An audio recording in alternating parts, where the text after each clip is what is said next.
مصیبتیں، مشکلات، بیماریاں، دنیا کی تکلیفیں یہ انسان کے ساتھ جڑی ہوئی چیزیں ہیں، لیکن ایک مسلمان ہونے کے ناطے اسلام ہمیں کیا حکم کرتا ہے کہ ہم مصائب اور مشکلات کو کیسے فیس کریں، ہم کیسے اس کو جج کریں، کیا ججمنٹ دے دیں ہم مصائب اور مشکلات کو۔ دیکھو، دو خرابیاں تو معاشرے کے اندر پھیلی ہوئی ہے۔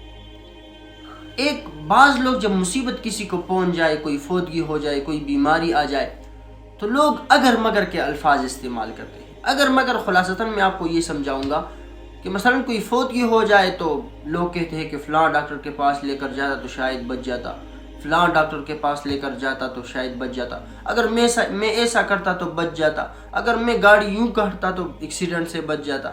یہ اگر مگر کے الفاظ ہمیں ختم کرنا ہوں۔ یہ اللہ نے فیصلہ کیا تھا اور یہ فیصلہ ہونے والا تھا۔ یہ خرابی ہے معاشرے کے اندر، اسے ہمیں ختم کرنا پڑے گا۔ شریعت کی روح سے یہ درست بات نہیں ہے۔ دوسری بات یہ ہے کہ گلے اور شکوے کا اظہار کرنا، گریبانوں کو پاڑنا وغیرہ مختلف حرکتیں لوگ کیا کرتے ہیں جب ان کو کوئی مصیبت پہنچ جاتی ہے، تو یہ بھی ہمیں ختم کرنا پڑے گا۔ ہمیں اللہ تعالیٰ کے فیصلوں پر راضی ہونا پڑے گا۔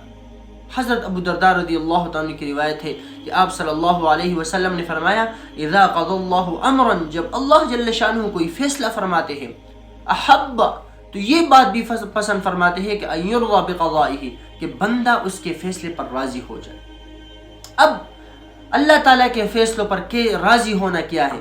مثلا کوئی مصیبت آ جائے تو ہمیں خوشی سے بیٹھنا چاہیے، کیا یہ اللہ تعالیٰ کے فیصلوں پر رضا ہے؟ نہیں۔ رضا بالقضاء کسے کہتے ہیں؟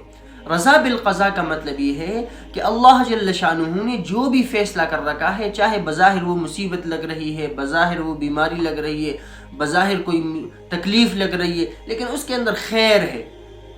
اور خیر اس لیے ہے کہ دیکھو، ہمیں اللہ نے چھوٹے سے دماغ عطا کر رکھے ہیں، تو ان چھوٹے سے دماغ کو لے کر ہم ساری حکمتوں کو نہیں سمجھ سکتے، وہ ہمارے سوچوں سے بالا تر ہے۔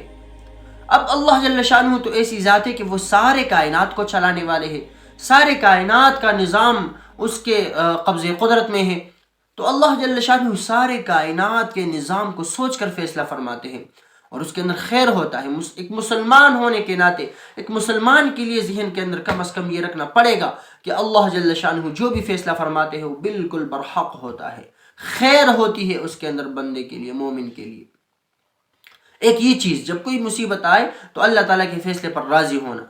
اب آپ کے ذہن میں بھی سوال ہوگا کہ کیا ہم نہیں روئے، کیا ہم رنج و غم کا اظہار نہیں کریں کہ جب کوئی فوتگی وغیرہ ہو جائے، کوئی مصیبت بیماری آ جائے، کچھ نقصان ہو جائے، تو ہم رنج و غم کا اظہار نہیں کریں کیا؟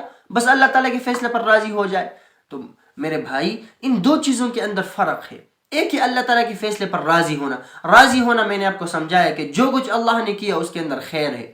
ایک ہوتا ہے رنج و غم کا اظہار کرنا۔ رنج و غم کا اظہار یہ شریعت کے اندر ممنوع نہیں ہے۔ حضرت ابراہیم رضی اللہ عنہ جب وفات پا گئے آپ صلی اللہ علیہ وسلم کے بیٹے، تو آپ صلی اللہ علیہ وسلم بھی روئے تھے۔ صحابہ نے اشکال کیا، یا رسول اللہ آپ بھی روتے ہو؟ آپ صلی اللہ علیہ وسلم نے فرمایا کہ میں بھی انسان ہوں۔ طبیعت، انسان کی ایک طبیعت ہے کہ جب کوئی فوتگی ہو جائے تو انسان رنج و غم میں مبتلا ہو جاتا ہے، پھر جب اولاد فوت ہو جاتی ہے۔ لیکن آپ صلی اللہ علیہ وسلم نے یہ بھی صحابہ کرام کو یقین دہانی کرائی کہ جو اللہ نے فیصلہ کیا ہے میں اس پر راضی ہوں، اس کے اندر خیر ہے، اس کے اندر اللہ تعالیٰ نے ہزاروں حکمتیں کر رکھے ہیں۔ تو رونا دھونا، غم کا اظہار کرنا یہ منافی نہیں ہے حدود کے اندر رہ کر، لیکن گلے شکوے کرنا اور اگر مگر کے الفاظ استعمال کرنا، اگر یہ ہوتا تو ایسا ہوتا، اگر یہ کرتا میں تو ایکسیڈنٹ سے بچ جاتا، بیماری سے بچ جاتا، یہ کرتا وہ کرتا، ہاتھ نہیں ٹوٹتا، یہ سب اگر مگر کے الفاظ ختم کرنے چاہیے اور اللہ تعالیٰ کے فیصلوں پر ہمیں راضی ہونا چاہیے۔ اللہ تعالیٰ ہمیں سمجھنے کی توفیق عطا فرمائے۔ وآخر دعوانا ان الحمد للہ رب العالمین۔